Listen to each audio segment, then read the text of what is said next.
Happy Friday, everybody, and welcome back to Brown Bag Bets, powered by BetSperts. We are your daily dose of quick hit handicapping and sports betting picks. I'm Alex Christensen, and joining me, as always, Mr. Andy Molitor. And since it's a Friday and Andy and I are tired, we need some help. We bring in Matt Rooney. He's going to cover some baseball and hockey today. And really, Andy, the most important thing from yesterday, how was the Taco Bell? How you feeling today? How's the stomach? Like, my stomach Great was movement fine. this morning. Everyone's like, "Oh, you're gonna poop so much." Like, no, it's just like I guess my body is used to being treated like that. But Just that terribly. it was that much salt. I think made I had a little bit heart rate was up a little. That's I should go see my cardiologist. Got to balance it out with I some just kinda- potassium. Have an I'm avocado. surprised you were able to go to the golf course after that. I'd feel Yeah, like I after went and $28 played at 9 Taco holes Bell, you just after go to the couch. You didn't walk, Oh, did you? man. What's that? You didn't walk, did you? No, I don't. It was we had a later tea time, and I was worried about getting too dark, so we drove. Which it'd been better to walk. It was a little chilly on that cart driving. Had to kind of we're gonna slow it down a little bit. How'd you play? Shot all right. I was saying that somebody asked last night in the deep dive. There was a par 3 where I cold topped it off the tee, like it hit the ground 10 yards off the tee box, but still had a green in regulation. I cold topped it hard enough, and the fairways were mown pretty tight. Good And follow I mean, through. it ran, and it was like 100. It was like 110-yard hole. That's why you finished. Yeah, that's why you finished the swing there. You finished the swing. It The ball just rolls. ran. I'm like, oh, it's just, it's like a bump and run right up onto the green. It's still two Fall putted, golf. but I'll take a par when I can get a par. Honestly, I don't get that many. So I put a picture. Anyone who follows me on Twitter, go check that out if you like to see a beautiful picture Lovely of picture. the fall weather. Otherwise, speaking of fall weather, it is college football tomorrow. That's why Matt's here to give us some more winners, and I'll talk football all weekend. On Sunday, check out the deep dive on Wednesday. Went through a bunch of games. I'm sorry about last night. I'm sorry we picked the Bears second half, and really, I still think It that was was the probably right the right side. They It just was the right couldn't side. finish drives. It was very frustrating to watch. I was Yeah, there. and It was- it's it one was of- I very didn't watch it's one any of those- further. It's one of those games where I got the first touchdown score. I'm happy with that. Yeah. Thank you, Noops. And I have a decent sized position on Bears regular season wins under 6.5. So I was looking at it when there was that drive late and they didn't, maybe they thought they could get the ball back. I'm like, if they hurry up, get a chunk score, a chunk play, and then go, 3 and out from there, maybe they'd kick a field goal because they could have won the second half and still lost the game. There was like this sweet little middle that didn't occur. But yeah, Washington was horrid.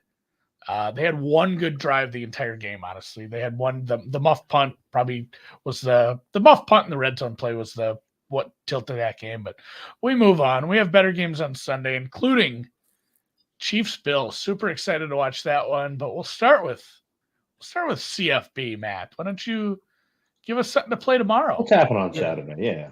Andy, first off, Minnesota plays Illinois. So I was not at a lot on that. There's no sports books in Illinois let me look at Illinois or Northwestern lines, which is just incredibly irritating. Oh, yeah, you can't bet on that stuff. That's funny. No, but I do think – I don't remember what that line is, but I think that's a spot that I'm going to like Minnesota because I think that's a bounce-back game for them. And I like Illinois. They've played pretty well, but I think they're flying a little bit too high here. And while they're a solid team, if Minnesota's healthy, I think I like them in that spot. So that's my bonus. Bye too. Bonus Minnesota Andy's -6.5. Gophers. I think I like that. I know Illinois is playing well, but I think Minnesota's a pretty good football team. They lost a tough game to Purdue, who's actually pretty good, and they were without their best player in that one, so they kind of had to get away from their game plan. I think Minnesota and Illinois are kind of two similar teams, and Minnesota's just a little bit more talented. They try to do the same things, but Minnesota's just a little better at it. Yeah, before we get into your picks you have up here too, do you have any takes on Michigan -7 at home? Like, Michigan's good. We knew Michigan would be good. Michigan hasn't played fucking anybody. See, we talked about this yesterday and on Penn State is legitimately good as well. Yeah, we talked about this yesterday on the college football show. Like, both of these teams kind of really haven't played anybody. I mean, except for Michigan played Maryland. Maryland's not a great football team, but they're a solid football team with a very good quarterback. And I wasn't wildly impressed from Michigan in that game. They got a gift of a touchdown on the opening kickoff. Maryland had a chance to go down and tie the game at the end, and they throw a bad interception. The Iowa game, they just kind of looked okay. The Indiana game, they played with their food for a half. Penn State had Auburn on the schedule, and when you schedule at Auburn, you kind of think that's going to be a good football game. 7-8 years ago, whatever they scheduled it. But Auburn kind of stinks now. Penn State probably should have lost week 1 at Purdue, but other than that, haven't really played many people. We don't really know about them. I don't like 7 points here. I don't like Michigan laying 7. If I had to take a side there, I would probably take Penn State getting the 7. I think that one's going to be a closer game. Those two teams tend to play closer games. And I think they're going to try to do a lot of the same things. Both teams really like to run the football, have 2 really good running backs. So I think there's an underplay there, maybe a first half under. I think it's like 27.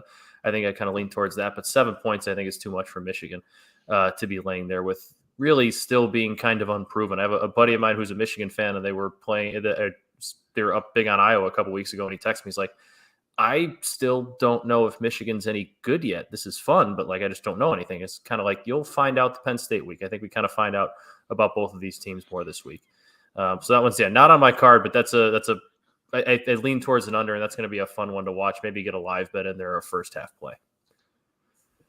And then I do have a card here. I'm wearing my Notre Dame hoodie. This is not a homer. This is not a homer pick. This is more of it's not. And listen to my analysis, Andy. Every time I've given you a Notre Dame pick, I've given you some pretty good reasoning behind it. It's actually Noops rolling his eyes. You can say you guys couldn't see Andy there, but I can kind of see him on the little bottom. I know. Of the screen. I knew he was you going could like see me, this so and rolling his eyes, and that's okay. That's okay.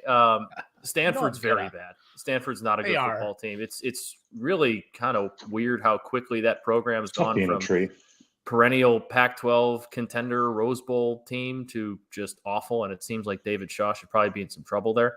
But they're not a very good football team. They've played their 3 best opponents this year have been Washington, Oregon, and USC. Those 3 games they have been trailing to Washington by 10 at halftime, USC by 21 at halftime. Oregon, I think, was by 27 at halftime. So they've been a slow starting team in the first half, especially on the road. And Notre Dame, since that they won the Cal game the week after the Marshall game, they didn't really play well till the second half. Since kind of the second half of that Cal game and on, Notre Dame's been more of the team that I expected them to be preseason, which is a very physical, really good line play on both sides of the ball, run the ball really well, and then kind of efficiently pass, complete short passes and kind of keep defenses on their toes that way. They absolutely dominated BYU on the stat sheet last week. The score ended up being closer because of some big plays, but they were the much better team there. They dominated what's a pretty good North Carolina team. I like Notre Dame at home to take care of business in the first half. The game line is 17, 16.5, depending on where you get it. I don't love that just because late game covers and Notre Dame could take their foot off the gas. They're not this explosive offense. They're going to run the ball more. But I do like them in the first half to get a good jump, especially with Stanford's bad first halves against the pretty good teams they've played so far this year. And then first half, just over 62.5 in Kansas, Oklahoma. Oklahoma gets Dylan Gabriel back, which is really nice for him. That offense, for as bad as the team has been the last couple of weeks, when they've had Dylan Gabriel, they've been pretty efficient, and the defense is just god awful, as we've seen. Pretty much anybody can do anything they want. Dan's Texas team absolutely dominated them. TCU dominated them. I know Kansas is without Jalen Daniels, but Jason Bean played really well filling in for him last week against TCU. So I think Kansas will be able to put up some points. I think Oklahoma is going to be able to put up some points, and that one could get to 70, I think. And Oklahoma is also a 9-point favorite, I think, some places now. I don't think Oklahoma should be a 9-point favorite against anybody, even with Kansas in a backup quarterback. And I know you don't get rich betting against Alabama, but I am going to take Tennessee getting the points at home. Alabama just hasn't really looked like the same Alabama team we're used to, especially offensively. While they can run the ball really, really well and efficiently, they have a back in Jahmyr Gibbs. They don't really have the explosive playmakers that they've had in years past on the outside of the receiver position. They're not going to have first-round picks at receiver. The cornerbacks and the secondary have just kind of been okay for Bama, and Tennessee's offense is very, very explosive. So I think they're going to be able to score in this game, and if they can score in this game quickly, I think Alabama might have a little bit of trouble keeping up. So I think this one's a pretty close game, and I think Tennessee's going to be able to do some good things offensively. If they can get a couple turnovers here and there, or luck into one, and maybe take a ball away here or there, I think they actually have a pretty good chance on the money line. But I'm not gonna risk that. I'm just going to take them getting the +7. It's a great slate of college football this weekend. By the way, I don't know what to think of that game. There have been a couple chances this year for Tennessee to be same old Tennessee, like the Florida game. For example. I think they're a lot better. Just are they in that? Hey, we're Bama, Georgia. Yeah, we'll find out. I think it's weird because I don't want to say I think Bama has a down year, is having a down year, because Bama in a down year is still Alabama and can still go win a national championship.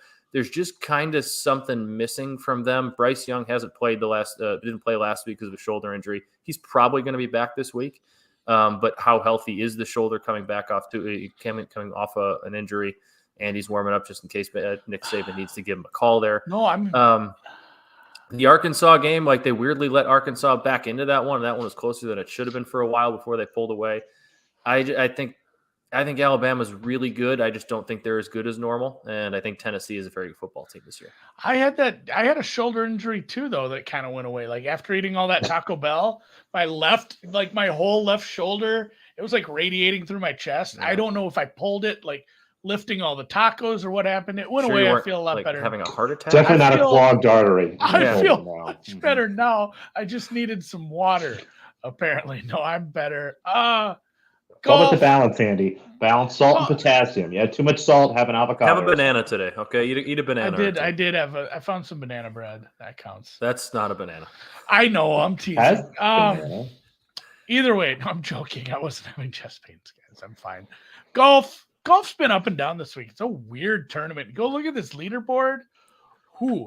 Top of the leaderboard, Andrew Putnam, who's actually someone I have bet on to win a tournament before. I think he's my financial advisor. I don't think he's going to win this, but John Huh went out and shot a course record yesterday, 61. Just belittled the course. We're looking at weather this weekend.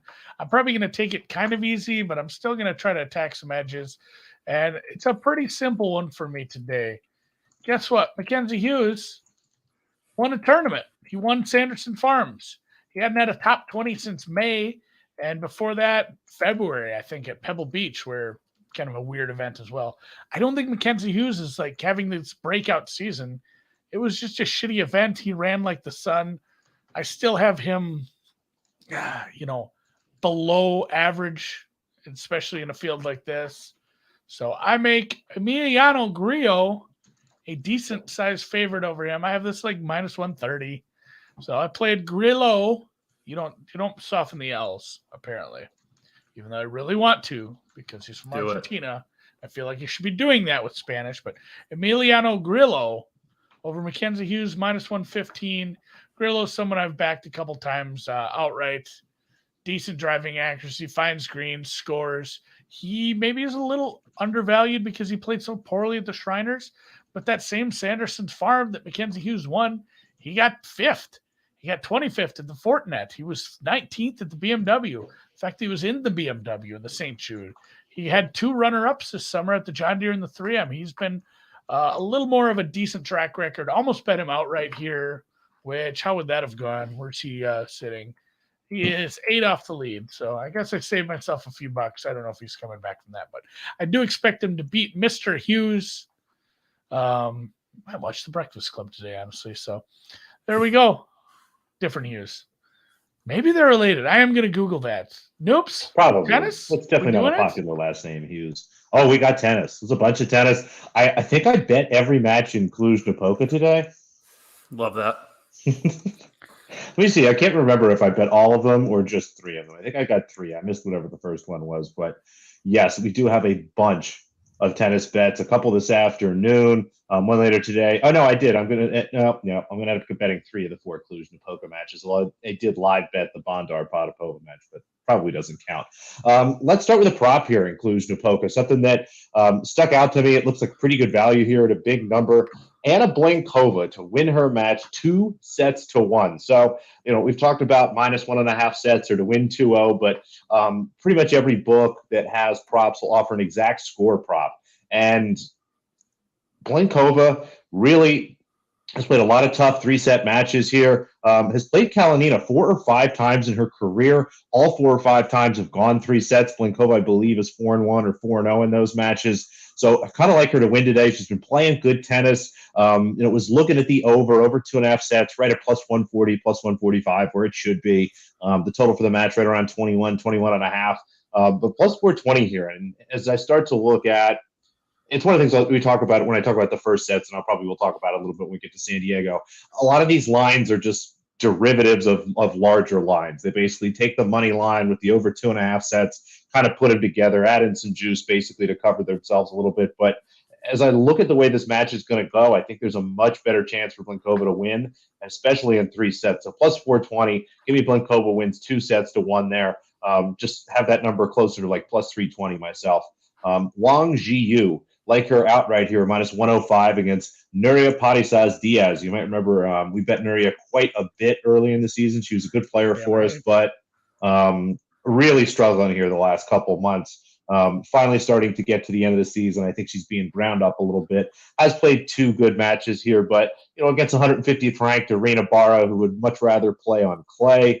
Beat up on Dama Golfi again, not necessarily a great hard court player. Wang Jiu has everything needed to win here, and I think part of the reason we're getting a little value here is because Parisas Diaz did beat her earlier this year. It was in a smaller event, but I never like that, kind of the 1 or 2 match head to head. I find a lot of times the market moves things a few cents that direction. It always gives us a little value back on the other side. Wang Jiu playing great tennis here. I have her the favorite here, closer to minus 130. So happy to take minus 105, minus 110 or better. Looks good. Blinkova, both of these matches will be starting pretty shortly. Blinkova, Kalinina's next up. They're going to be up on the court in probably the next 5-10 minutes. Wang Jiu is next up after that. And in San Diego later this afternoon, Arena Sabalenka, Donna Vekic. Should be a really fun match. This is another interesting head-to-head where Vekic, I believe, is 4-1 or 5-1 against Sabalenka career. It's crazy the 2 of them have played so much. They play just about every year, it seems like. Should be a competitive match.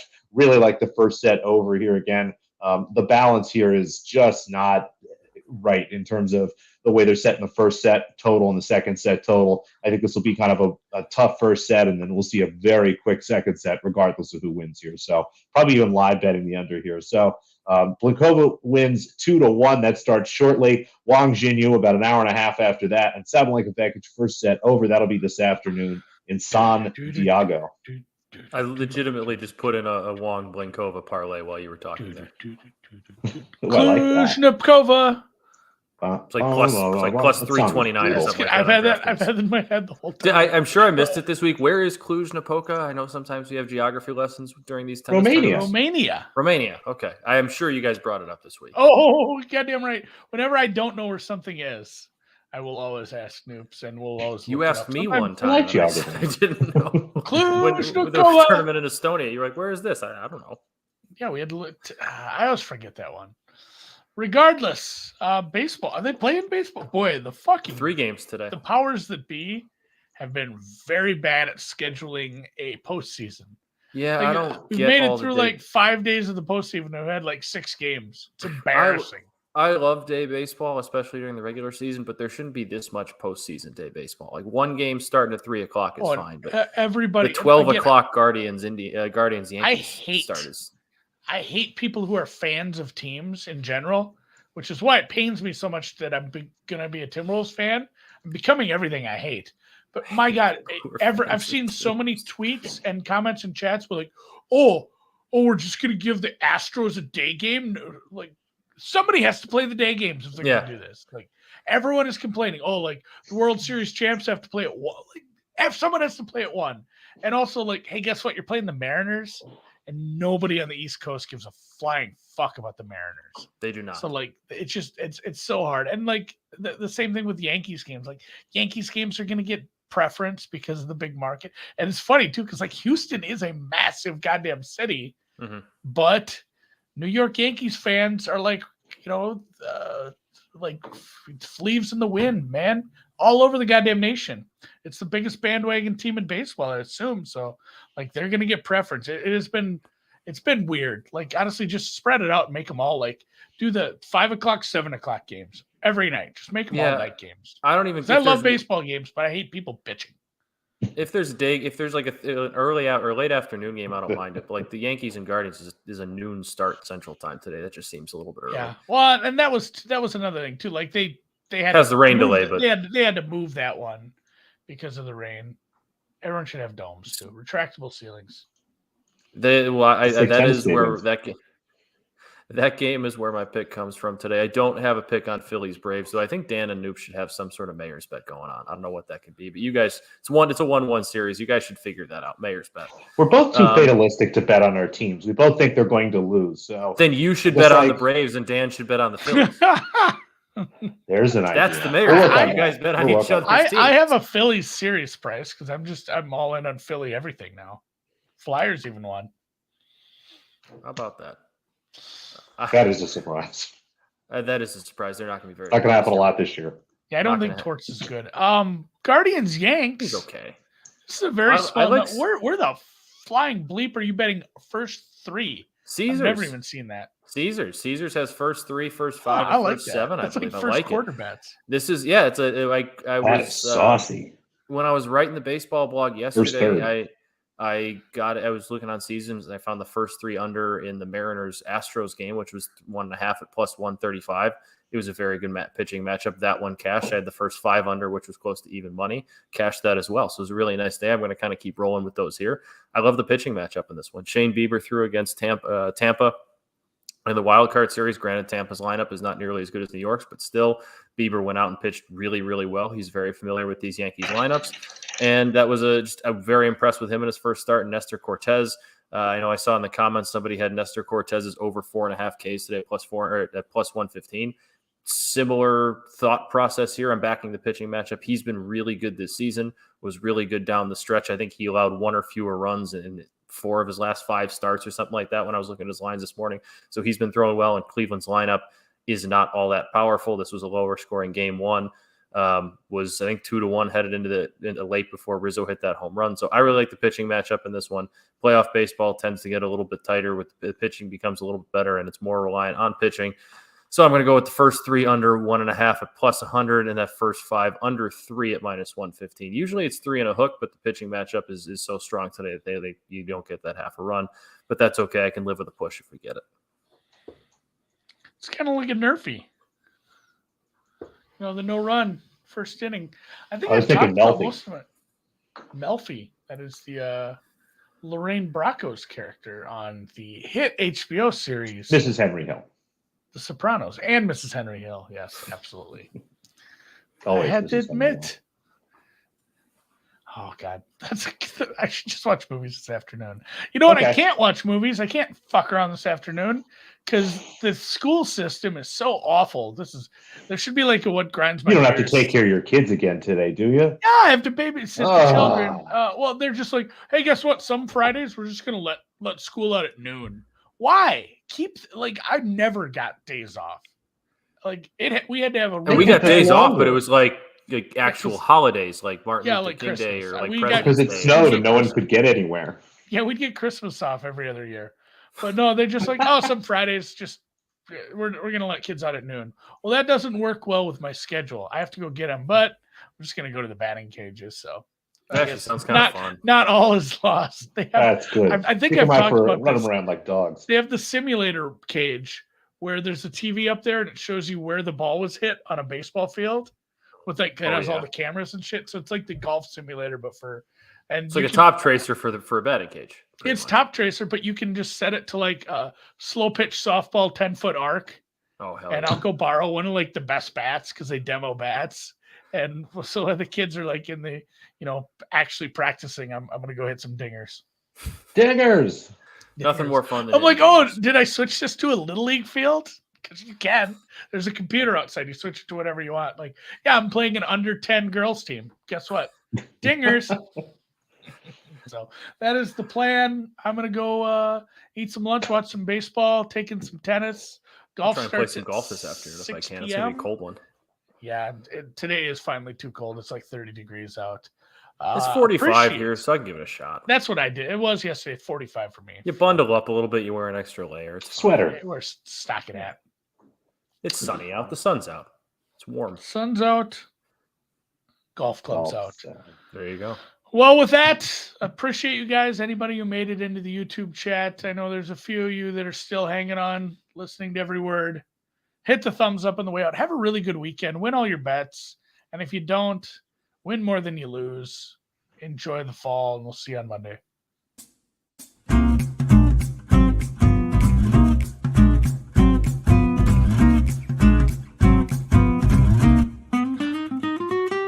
Nakoma.